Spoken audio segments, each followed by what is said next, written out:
Halo, assalamualaikum. Kembali lagi di channel saya, Hidayat Firhan. Pada video pembelajaran kali ini, saya akan membahas tentang kalimat efektif. Nah, teman-teman, apa itu kalimat efektif? Nah, sebelum belajar kalimat efektif, tentunya kita harus tahu dulu tentang unsur-unsur kalimat. Kalimat yang baik, teman-teman, harus memenuhi beberapa unsur, diantaranya yaitu subjek, predikat, objek, dan keterangan. Subjek yaitu unsur yang mewakili seseorang yang melakukan perbuatan atau aktivitas tertentu. Kalau predikat yaitu unsur yang dinyatakan sebagai perbuatan atau aktivitas yang dilakukan oleh subjek.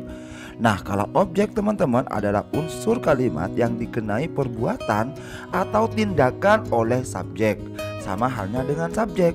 Sedangkan keterangan merupakan pelengkap dalam kalimat, dan di dalam keterangan tersebut, teman-teman, ada beberapa jenis keterangan. Di antaranya ada keterangan waktu, keterangan tempat, keterangan alat, dan lain sebagainya. Dan urutan dari subjek, predikat, objek, dan keterangan ini harus berurutan polanya, sehingga disebut dengan pola SPOK, di mana S itu adalah subjek, P itu adalah predikat, O itu adalah objek, dan K itu adalah keterangan. Sudah paham kan, teman-teman? Kalau masih bingung, langsung ke contohnya ya. Misalnya ada contoh kalimat ya, Benny menulis surat di kamar. Dari kalimat tersebut, kata Benny itu sebagai subjek. Kenapa? Karena orang yang melakukan kegiatan. Sedangkan menulis itu sebagai predikat. Kenapa? Karena kegiatan atau aktivitas yang dilakukan oleh subjek. Dan surat itu sebagai objek. Ya, karena kata surat itu yang dikenai perbuatan atau tindakan oleh subjek, di mana subjek pada kalimat tersebut adalah Benny. Intinya, teman-teman, subjek adalah sesuatu yang melakukan. Predikat adalah aktivitas yang dilakukan, sedangkan objek adalah sesuatu yang dikenai perbuatan atau tindakan dari subjek.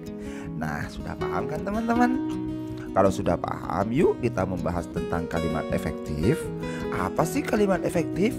Kalimat efektif itu, teman-teman, adalah kalimat yang mengandung gagasan pembicara atau penulis yang terdiri atas kata-kata yang mengandung unsur SPOK. Nah, apa sih perbedaan antara kalimat efektif dan kalimat tidak efektif? Perbedaannya, teman-teman, terletak pada yang pertama, bentuk kalimat. Pada kalimat efektif memiliki bentuk yang singkat, padat, dan jelas sehingga langsung ke inti pembahasan. Sebaliknya, teman-teman, pada kalimat tidak efektif cenderung tidak padat dan bertele-tele sehingga membuat pembaca pusing untuk mengetahui apa yang disampaikan. Yang kedua, pemahaman pembaca. Nah, kalimat efektif, teman-teman, lebih mudah dipahami oleh pembaca mengenai inti persoalan yang dibahas. Sedangkan, teman-teman, pada kalimat tidak efektif akan menyulitkan pembaca untuk memahaminya. Yang ketiga yaitu dari kelengkapan unsur kalimat. Nah, unsur kalimat pada kalimat efektif biasanya lengkap, sehingga minimal dalam satu kalimat ada unsur subjek dan predikat. Hal ini membuat kalimat enak dibaca sekaligus mudah untuk dipahami. Sementara, teman-teman, pada kalimat tidak efektif itu punya unsur yang tidak lengkap, sehingga dalam satu kalimat akan dijumpai unsur yang kurang. Misalnya kalimat tersebut tidak memiliki subjek, hanya punya subjek, hanya punya keterangan tanpa subjek dan predikat, atau kekurangan lainnya. Hal ini membuat kalimat susah dipahami. Yang keempat atau yang terakhir, teman-teman, sifat kalimat. Nah, sifat pada kalimat efektif itu adalah logis, mudah dipahami, dan diterima oleh akal sehat, dan juga membuatnya punya makna yang bisa dipahami dengan sangat mudah. Hal ini karena kalimat disusun dengan sangat logis sehingga bisa diterima oleh akal. Sedangkan, teman-teman, pada kalimat yang tidak efektif, di mana punya susunan asal-asalan dan kemudian tidak logis, susah diterima oleh akal karena susunan yang amburadul tadi, dan pembaca pun bisa stres. Berikut adalah contoh kalimat tidak efektif dan kalimat efektif. Kalimat tidak efektif misalnya bermain bola Andi dan Budi di lapangan.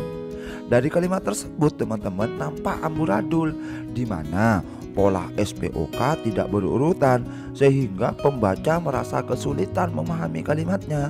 Sedangkan kalimat tersebut bisa diperbaiki menjadi kalimat efektif dengan cara mengurutkan polanya menjadi pola SPOK, seperti Andi dan Budi bermain bola di lapangan, di mana Andi dan Budi sebagai subjek, bermain sebagai predikat, bola sebagai objek, dan di lapangan sebagai kata keterangan tempat.